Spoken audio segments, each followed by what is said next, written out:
अस्सलाम वालेकुम एवरीवन। मेरा नाम डॉक्टर तैमूर खान है। मैं एक्सीडेंट एंड इमरजेंसी रजिस्ट्रार हूँ यूके में, और I am a member of the royal college of emergency medicine. I am an emergency medicine specialist and I bring videos for my friends and family all around the world, specially in Pakistan and UK. आज मैं जिस important disease के बारे में बात करूंगा, it's a very dangerous disease, it's a highly contagious disease. Contagious disease वो होती हैं जो कि एक इंसान से दूसरे इंसान को बड़ी आराम से लग जाती हैं। ये वो डिजीज़ है जिसको मिस अगर कर दिया जाए, जिसको मिस डायग्नोज कर दिया जाए, तो ये more than 100% time life threatening होती है पेशेंट के लिए। उसे जान जाने का बहुत ज़्यादा खतरा होता है। इस डिजीज़ का नाम है मेनिंजाइटिस, जिसको उर्दू में गर्दन तोड़ बुखार कहते हैं। अच्छा, सबसे पहले हम बात करेंगे कि मेनिंजाइटिस होता क्या है। मेनिंजाइटिस जो होता है बाय डेफिनेशन एक ऐसा इन्फेक्शन होता है जो कि आपके दिमाग की बाहर वाली झिल्ली जो होती है उसकी सोजिश करवाता है। हमारा दिमाग जो है एक झिल्ली के अंदर कैद है, एक झिल्ली के अंदर बंद है, और अगर कोई इन्फेक्शन उस झिल्ली की स्वेलिंग करवा दे तो उसे मेनिंजाइटिस कहते हैं। अब ये इन्फेक्शन जो है उस दिमाग की झिल्ली से दिमाग के अंदर भी जा सकता है, जहाँ पे ये माजूरी करवा सकता है, पैरालिसिस करवा सकता है, और या फिर इसकी वजह से जान जाने का खतरा होता है। ठीक है। अब इस बीमारी को कॉज करने वाले जो ऑर्गेनिजम्स हैं वो ज़्यादातर बैक्टीरिया से, कुछ वायरसेस भी करते हैं, लेकिन मैं आज बैक्टीरियल मेनिंजाइटिस के बारे में बात करूंगा, जो कि ज़्यादा लाइफ थ्रेटनिंग होता है और जिसका डायग्नोसिस करना बड़ा ज़रूरी होता है। सबसे पहले हम बात कर लेते हैं कि इसके अंदर साइन एंड सिम्टम्स क्या आते हैं। तो इस मेनिंजाइटिस की बीमारी में आपको शदीद बुखार होगा। शदीद बुखार के साथ मरीज को जो है सर में दर्द होगा। इसके अलावा लाइट्स जो होती हैं, जिसे हम जो रोशनी होती है उससे उसे चुभन महसूस होगी, जिसे हम फोटोफोबिया कहते हैं। ठीक है। और इसके साथ साथ उसकी गर्दन में अकड़ाव आना शुरू हो जाएगा। तो इन सब चीज़ों के साथ साथ एक और मामला होता है पेशेंट्स के साथ कि उनकी बॉडी के ऊपर रैशेज आने शुरू हो जाते हैं, और उन रैशेज की खसूसियत ये होती है कि वो नॉन ब्लांचिंग होते हैं।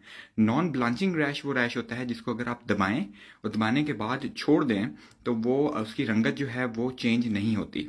मैं एक यहाँ पे वीडियो भी ऐड कर दूंगा अपनी इसी वीडियो के अंदर, जो है ऐसे एक साइट के ऊपर ऐड कर दूंगा। यहाँ पे आप देख सकते हैं कि आप किस तरह डिफरेंशिएट कर सकते हैं ब्लांचिंग रैशेज को नॉन ब्लांचिंग रैशेज से by doing a glass test at home. ठीक है।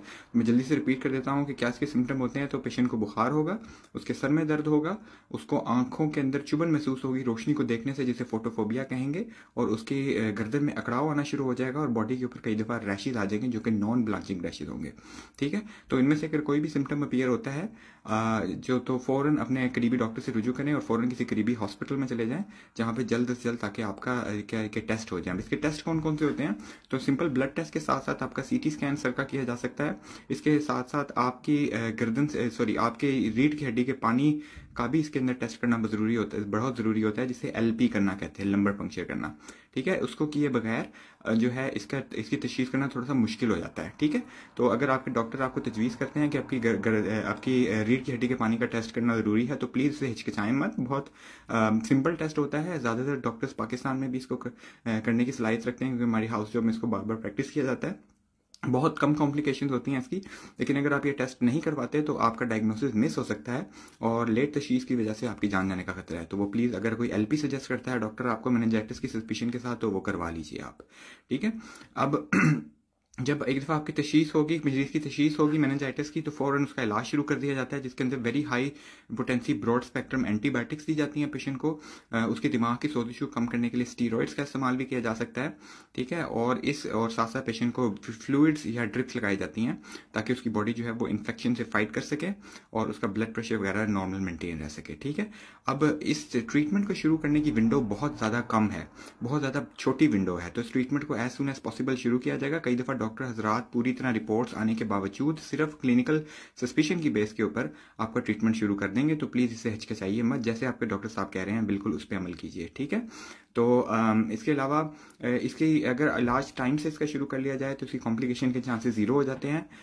तो इस वजह से मैं आप सबको एडवाइस करूंगा कि अगर आपको इन सिम्टम्स में से कोई भी आता है जो कि मैंने पहले मेंशन किए थे, तो आप प्लीज़ हिचकिचाएं मत, फ़ौरन अपने करीबी हॉस्पिटल की यानी डिपार्टमेंट में तशरीफ़ ले जाएं। बच्चों के अंदर भी ये बीमारी बहुत कॉमन है। बच्चों में बुखार के साथ साथ, क्योंकि छोटे बच्चे अपने सर दर्द के बारे में नहीं बता सकते, तो सबसे बड़ा सिम्टम ये होगा कि वो एकदम बहुत ज़्यादा थक जाएंगे, खाना पीना छोड़ देंगे और बहुत ज़्यादा इरिटेट हो जाएंगे। ठीक है। और कई दफ़ा वो बहुत जो है ना श्रिल क्राई के साथ रोना शुरू कर देंगे। तो अगर इनकंसोलेबल क्राई है बच्चे की, उसे तेज़ बुखार हो रहा है इसके साथ साथ, या उसकी बॉडी पे ऐसा रैश है जिसे मैंने पहले मैंशन किया था, तो फ़ौरन बच्चे को करीबी बच्चों की इमरजेंसी डिपार्टमेंट लेके जाएं। आई सी यू नेक्स्ट टाइम। अल्लाह हाफिज़।